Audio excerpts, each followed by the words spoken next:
Charles IV, King of Bohemia and Holy Roman Emperor, had a long and successful reign. The empire he ruled from Prague expanded, and his subjects lived in peace and prosperity.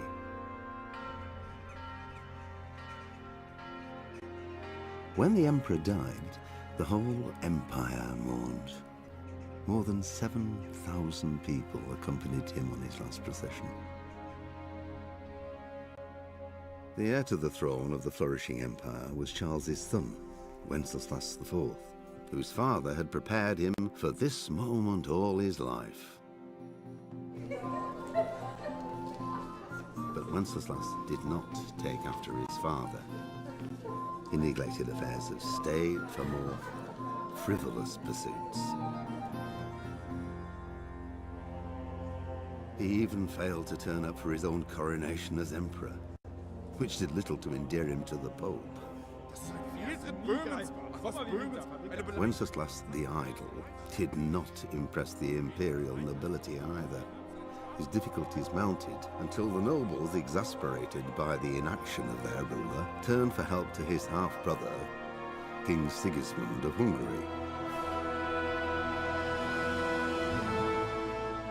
Sigismund decided on a radical solution.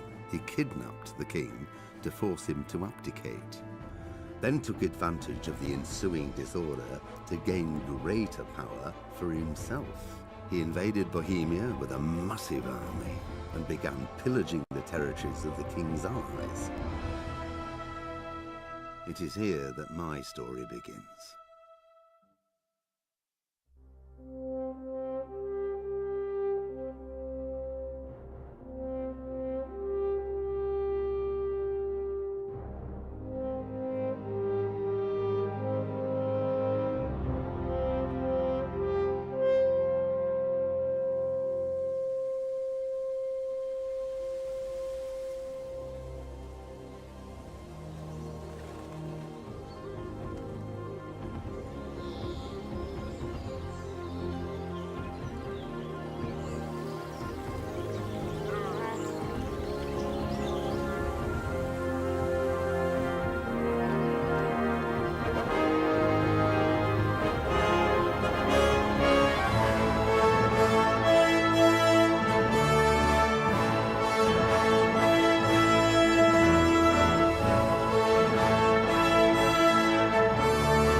God bless. Same to you. Today's a scorcher.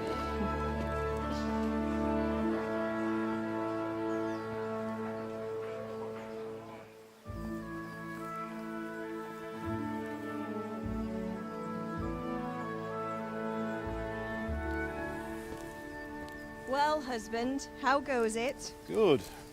I should get it finished today. Where on earth is Henry? I need him to run some errands.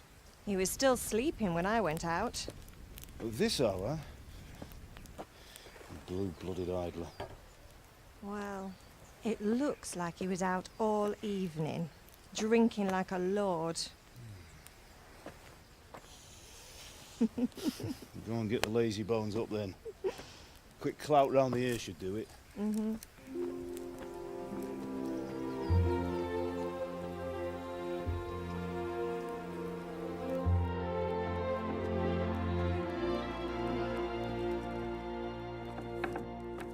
Henry! Get up now. There's work to be done.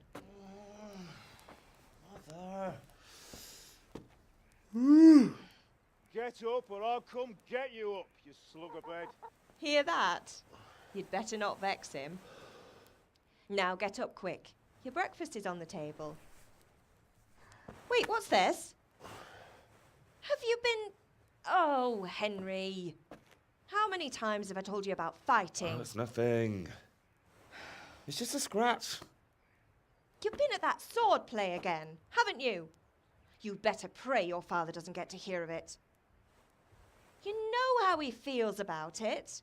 Oh, don't worry, it wasn't that. I just scratched myself is all. Well, just don't come crying to me if you really do get hurt. Now get up, you rogue.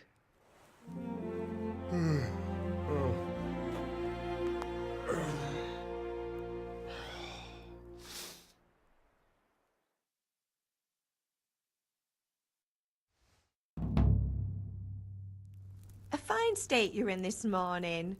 What on earth did you get up to last night?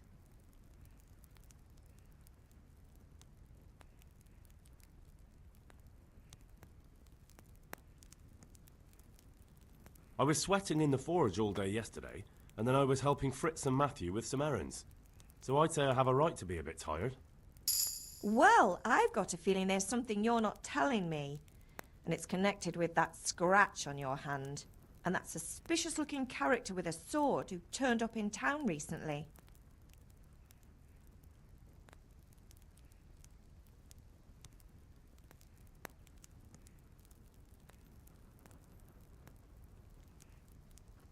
You think he's teaching me sword fighting, don't you? What use would that be to me? Here. I'm not lying to you, Ma. All right, then, if you say so. I don't mean to pry, but you know your father takes a dim view of such things.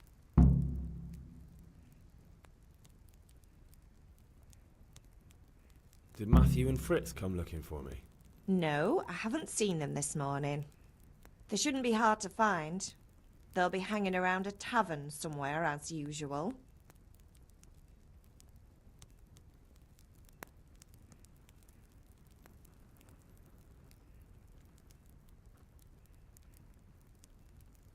Mother.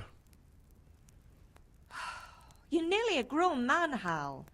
Father will pass the forge on to you one day soon. You've been courting that Bianca for months now. Why do you have to keep wasting your time with those two layabouts? They're nothing but trouble. Is Father angry with me for sleeping late? He's not happy. Yesterday you promised him you'd help finish that sword for Sir Radzig. He's not as young as he was. And you know how his joints pain him. He's too proud to complain, but he needs your help, Henry. I know. Don't worry, Ma. Of course I'll help him. Good. He always says his knees ache when there's a storm coming. I hope they're wrong this time. It's looking like such a nice day.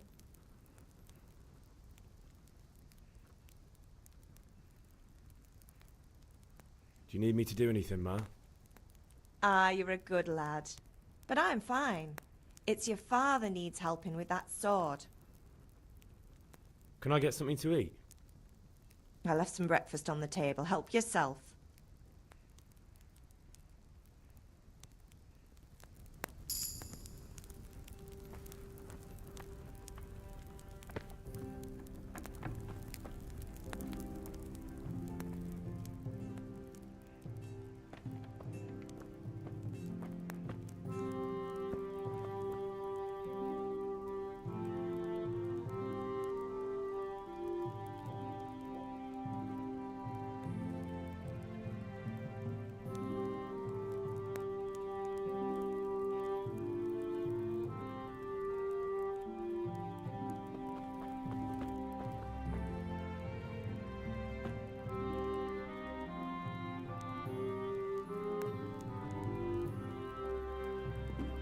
I feel quite hungry.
Come here, I need your help.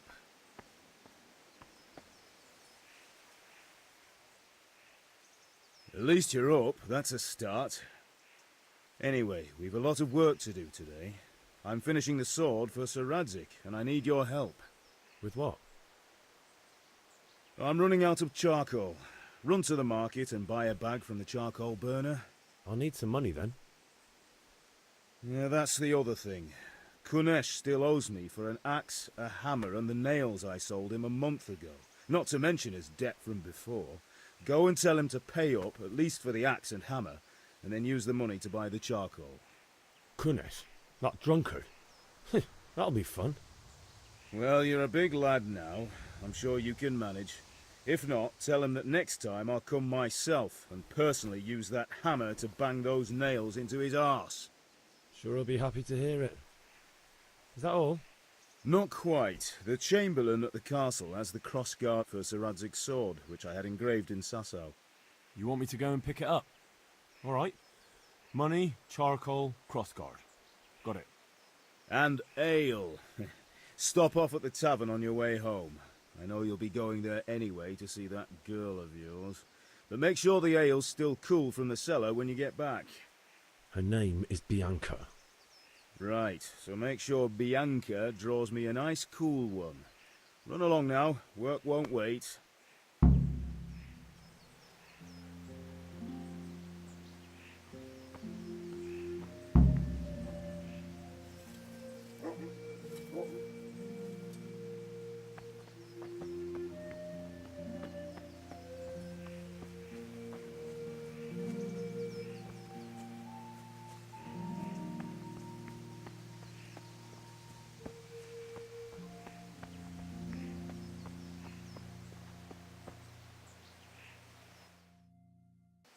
God be with you. And with you, Henry. How are you? Father sent me. We're forging a sword for Sir Radzig, and the Chamberlain has the crossguard and grip. Father had them engraved in Sasau. Right. They're here. The Chamberlain gave them to us for you. We looked them over. Beautiful work. I've never seen anything so fine. I can't wait to see the sword. Just make sure you don't botch it. When did I ever botch anything? Where shall I start? Shut up and give me what I want, or I'll kick your ass this evening.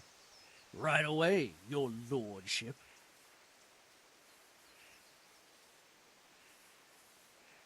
Magnificent. Shame I can't keep the sword for myself. Well, I better go if we're to get the job done by this evening. Godspeed. See you later in the tavern. You certainly will. After today's work, the ale might even be on me.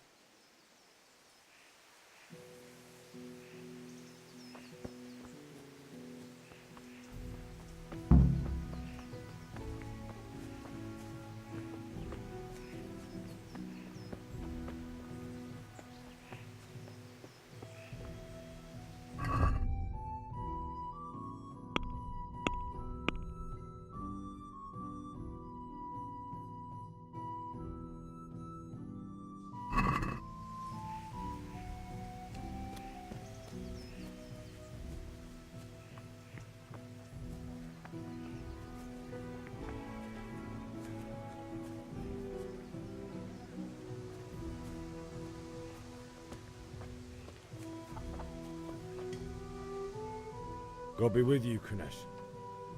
What do you want?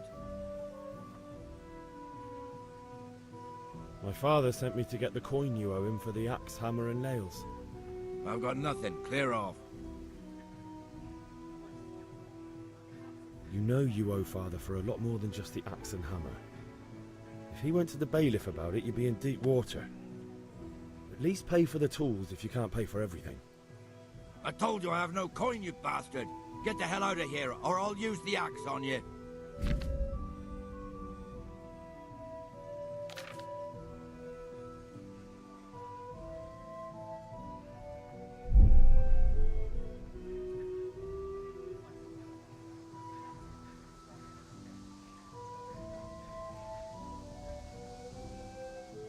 Look, I know things aren't easy. The wife ran off, booze is dear these days, and you're as much use as a square wheel. It's no wonder you're short of coin. But a debt's a debt, and I can't leave here without something. You son of a whore. How dare you speak to me like that? Didn't your thieving father teach you any manners? No? Well, I'll teach you then.